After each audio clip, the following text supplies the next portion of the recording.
In the previous two East-West Rail videos, I outlined details of what upgrades are proposed for the recently rebuilt section between Bicester and Bletchley, and the existing Marston Vale line. In this video, we'll be taking a look at plans to build a new railway between Bedford and Cambridge. I'd encourage you to watch those previous videos as well if you haven't already, links to which will be in the description below.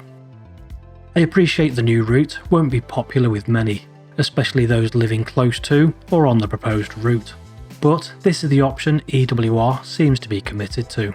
So now is the time to engage to try and ensure that any concerns are listened to. Outright opposition at this stage will have little impact and would be counterproductive.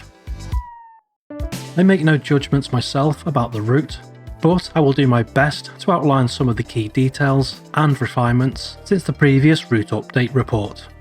The consultation document is quite long, so I would encourage any interested parties to take a look. There will be a link to the consultation page in the description below. The route begins at Bedford Station, which will have to be enlarged and upgraded to provide two new through platforms, which will also require the construction of a new accessible overbridge to connect to the existing platforms and concourse. The original proposal was to build 3 platforms, but it is now proposed that some services from Bedford to Cambridge will reverse at Stuartby, which would mean only 2 platforms would be needed at Bedford. This option could save money and reduce disruption. From Bedford, a pair of new tracks will head north for approximately 1.2 kilometres, running alongside the existing Midland Main Line. EWR did look again at reusing the Varsity line, or if 2 extra tracks were really needed north of Bedford, but have concluded for various reasons that the Varsity option is not the right solution, and that 2 tracks are needed so that EWR trains can operate reliably without interfering with existing services on the Midland Main Line. From the Midland Main Line, the route would curve to the east, crossing above the A6 and River Great Ouse. The line would then pass Brickhill to the north, passing Ravensden, before straightening out to head east to Tempsford. 2 options are being considered for Tempsford, with both options passing Roxton to the north. Both options are refinements of the so-called Tempsford variant. Option 1B would cross above the A421, just before Black Cat roundabout, and cross the A1. It would then have to cross the Great Ouse before crossing the East Coast Main Line. From there, the line would curve to the north, crossing above the new A428 dual carriageway, which is currently under construction. Option 1C would cross the A1 to the north of Black Cat roundabout and the Great Ouse before crossing above the East Coast Main Line. The benefit of option 1C is that it avoids crossing the A421 and A428, whereas option 1B would have to cross both. Option 1C seems to be the preferred option, but EWR are seeking views on both, and are continuing to refine the business case for each.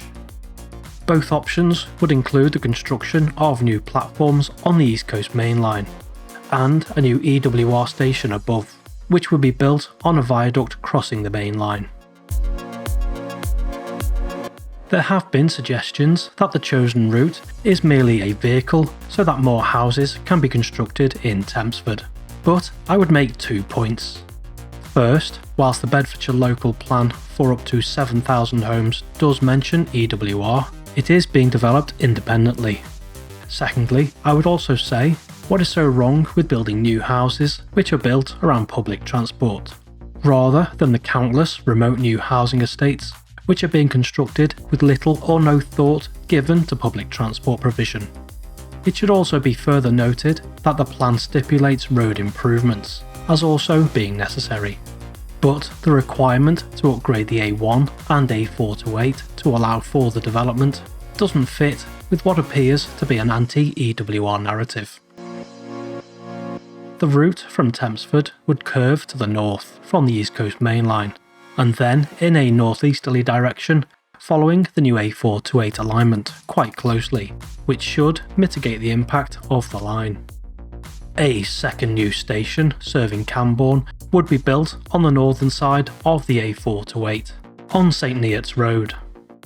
A new pedestrian and cycle bridge is proposed from the station to cross above the A428 to provide better active travel connectivity. The section of railway between Cambourne and Hawkston Junction has perhaps seen the most significant changes since the initial route update, which was published last year. The first significant change is the inclusion of a 1.5 km long cut and cover tunnel, which is proposed to take the railway underneath the A428, a section of the Bourne Airfield development, and Highfields Road just to the north of Highfields Caldicot. From there, the route would head in a southerly direction before joining with the existing Cambridge line just to the south of Harston. A further 700 metre long tunnel is proposed to the west of Haslingfield, which would avoid the need to construct what EWR says would be a very large cutting. The justification for the tunnel is also in part to protect the flight paths of Barbastell bats. The technical report states the tunnel will likely be constructed from both ends using mined tunnel techniques, so it sounds like they won't be using tunnel boring machines. It also appears that the tunnel will be a single bore which will accommodate both tracks. To reach Cambridge, the line will connect with the existing line to the south, with the construction of a grade separated junction proposed to the south of Harston. From there, services will approach Cambridge from the south via the existing main line, calling at the new Cambridge South Station, which is under construction. To accommodate the new EWR services will require the construction of 2 new tracks from Shepworth Junction to Cambridge Railway Station. The new Cambridge South Station is already being constructed with provision for 4 tracks, so no further upgrades would be required there. The new tracks would head to Cambridge Railway Station, where EWR plans to build an additional platform. Much like the plan for Bedford and Oxford, EWR are proposing that trains will not terminate at those stations, and in the case of Cambridge, will head north to join a branch line to Cherry Hinton. The trains would then reverse at Cherry Hinton to head back to Oxford or Stewartby. It may sound a little bit counterintuitive that this would provide capacity, but turning trains around at stations, particularly on through platforms, does compromise capacity and service reliability. The addition of a turnback facility at Cherry Hinton means that less work would be needed at Cambridge Station, which could reduce disruption during the construction phase.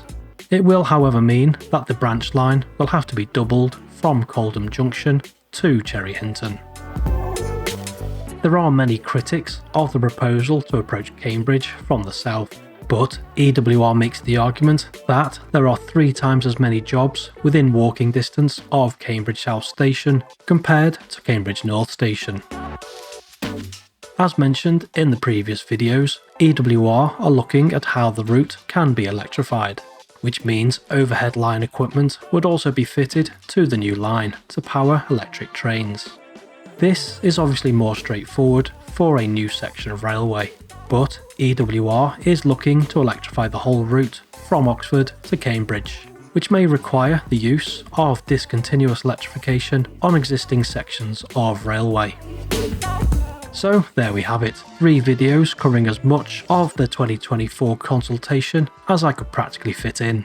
If you found the mini-series informative, then please do hit the like button and subscribe for further EWR updates in future.